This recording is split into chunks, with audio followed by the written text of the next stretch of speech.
మనిషి జీవితం రెండు ఏడుపుల మధ్య ఉంటుంది. ఫస్ట్ టైం మనం సంతోషంగా ఉన్నా సరే గిచ్చి మరీ ఏడిపిస్తారు పుట్టినప్పుడు. లాస్ట్లో మనం చనిపోతే వేరేళ్ళు ఏడుస్తారు.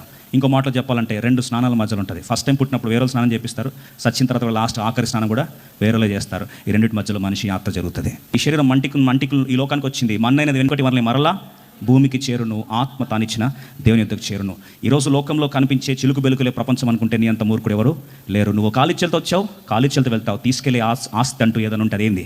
ఆత్మల ఆస్తి తప్ప ఏమీ లేదు. పౌలు భక్తుడు అంటాడు, మీరే నా అతిశయ కిరీటం, you are my crown of rejoicing. పరలోకంలో చూస్తే నాకు ఆనందంగా మిగిలేదు, సంతోషం మిగిలేదు, మీరు తప్ప నాకు ఎవరు లేరు. ఎందుకన్నాడు తెలుసా? పవర్ కానీ, సెక్యూరిటీ కానీ, ఫేమ్ కానీ, నేమ్ కానీ, ఇవేవి కూడా శాశ్వతం కాదన్న సత్యం, వాస్తవం కాదన్న సత్యం, అది సమృద్ధిని ఇవ్వలేదన్న సత్యాన్ని లోక జ్ఞానమే చెప్తుంది కదా. ఆలోచించండి. పవర్ ఉంటే సేఫ్టీ ఉంటుందా? పవర్ ఉంటే సెక్యూరిటీ ఉంటుందా?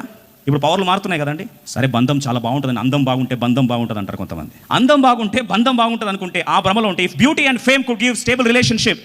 ఈరోజు సినీ తారల్లో ఉన్నంత డైవర్స్ రేట్ ఎక్కడ ఉందండి? Fame or beauty could not give stable relationship at all. అరే, ఆస్తి అంతస్తులు సంతోషాన్ని ఇస్తాయంటే దారిలో పోయే పిల్లలు ఎంత బాగా అడకదినే పిల్లలు ఎంత బాగా హ్యాపీగా నవ్వుతూ ఉంటారు. What is life? What is life? Have some sense. What for your fighting? Have some sense. ఆత్మల కొరకు ప్రయాసపడిన వారే జ్ఞానులు. అందుకొరకు దాని ఉంటారు, ఎవరు అనేకులను నీతి వైపు తిప్పేదరో వారే ఆకాశంలో జ్యోతులు. They are the stars.